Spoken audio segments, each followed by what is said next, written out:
Character association تو ہوگا، لیکن اس میں ایک بات تو یہ خیال رکھنے کی کہ جو قیادت ہوتی ہے بیسیکلی اس کا ہوتا ہے ٹو فیل ہز ول، یہ جملہ بولا تھا صاحب نے، اس کی جو ول پاور ہے اسے آپ گرا دیجیے. قیادت گر گئی تو معتقدین کو خود ہی گر جائے گی. تو اس پر حملہ کیا جائے، اس کو ڈرایا جائے، اس کو لالچ دیا جائے، اس کو خوف دیا جائے، اس پر زبان درازی کی جائے، اس کی تکلیف پہنچائی جائے اور اس میں جسمانی بھی زدوکوب کرنا شامل ہو سکتا ہے. تو ظاہر ہے یہ تو بات اگر کوئی مسلمان ہے تو دوسرا مسلمان بھی یہ سب کام کر سکتا ہے. ایک بات جو ابھی ڈاکٹر صاحب نے فرمائی تھی تو یہ تھی کہ اگر آپ نے یہ سمجھ لیا کہ سب مسلمان ہیں، مسلمان ہونا اور بات ہے، ایمان ہونا دوسری بات ہے. قانونی اعتبار سے تو ہم سب مسلمان ہیں، امت مسلمہ کے افراد ہیں، ہم کسی کو کافر نہیں کہہ سکتے.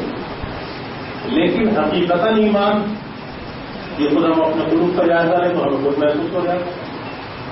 صحابہ نے قلوب کا جائزہ لیا تھا تو اپنے آپ کو منافق سمجھنے لگے. یہ ہے انتہائی ایمان کی. تو ظاہر ہے سو کالڈ جو مسلم ہوں گے سب سے پہلے تو انشاءاللہ وہی کریکٹر ایسوسیشن کریں گے اور ماشاءاللہ کر بھی رہے ہیں وہ. اور اتنا ہی نہیں بلکہ مصر میں آپ حالات دیکھ لیں، مصر میں جو صورتحال ہے وہ اس پر اس وقت انتہا کو پہنچی ہوئی. تو ظاہر ہے یہ چیز تو ہوگی اور دشمن اس بات کو کہیں گے، لیکن جو لوگ انقلابی ذہن رکھتے ہیں، انقلابی فکر رکھتے ہیں اور اس کے تقاضے پورے کرتے ہیں تو ان کو اس بات کی نہیں پرواہ کرنی چاہیے. بلکہ واقعہ یہ ہے کہ مینٹلی اگر ہم لوگ پریپیئر ہو جائیں، یہ مراحل جو اس وقت بتائے گئے ہیں، لینڈ مارکس جو بتائے گئے ہیں، واقعہ یہ ہے کہ اگر اس منزل کی طرف آپ گامزن ہو اور طریقہ بھی اللہ کے رسول صلی اللہ علیہ وسلم سے لیا جائے اور قرآن کی نہج پر اور اس کی رہنمائی میں اگر آپ قدم بڑھائیں گے تو آپ کو محسوس ہوگا کہ یہی تو وہ چیز تھی جس کے لیے ہمیں بتایا گیا تھا. جب اللہ کے رسول صلی اللہ علیہ وسلم کے دور میں صحابہ کو جب وہ اذیتیں پہنچی اور وہ جو بڑا مار آیا تھا بہت والا، تو وہاں یہی ہوا کہ جو کمزور والے تھے، ایمان والے تھے، وہ پگھل گئے اور جنہیں واقعی اللہ تعالیٰ نے ایمان دیا انہوں نے کہا یہی تو وہ چیز تھی جسے ہمیں بتایا گیا تھا. تو یہ کوئی سلسلہ ہوگا. جی اور کوئی بات؟ جی صاحب نبی کے ذریعے جو انقلاب آیا اور وہ پھر کیسے تبدیل ہو گیا کہ جو آج وہ انقلابوں کی پڑ گئی، اسی طرح کمیونزم آیا اور 70 سال میں اس کا بھی جنازہ نکل گیا. تو سوال اس کا کیا جواب دیتے ہیں؟ اس کا جواب تو یہ ہے کہ جو انقلاب اللہ کے رسول صلی اللہ علیہ وسلم نے برپا کیا تھا وہ تو دنیا کا تاریخ انسانی کا عظیم ترین انقلاب تھا اور وہ اسوہ کے طور پر آ گیا اور اب نمونے کے طور پر وہ موجود ہے. مختلف زمانوں میں مختلف علاقوں میں اسی انقلاب کے لیے کوششیں کی جائیں گی اور بالآخر مختلف ممالک میں جو چراغ جلیں گے ان سے بالآخر عالمی انقلاب انشاءاللہ آئے گا، جس کی پیشن گوئی اللہ کے رسول صلی اللہ علیہ وسلم نے فرمائی. جس کے لیے علامہ اقبال نے بھی کہا تھا کہ وقت فرصت ہے کہاں، کام ابھی باقی ہے، نور توحید کا اتمام ابھی باقی ہے. آپ سے سوال ہے شعیب صاحب سے سوال کیا تو میری جڑ کاٹ دی آپ نے. ایک جو بات بار بار بیچ میں آئی، میں سمجھ بتایا آپ نے کیسے ریزسٹینس یعنی کہ ہاتھ باندھ کر جو ہے ریزسٹینس کرنا، تو اس کا تھوڑا سا اور کچھ لاجیکل سامنے آنا چاہیے، لاجک سامنے آنا چاہیے. اس کا اثر عوام پر کیا پڑتا ہے؟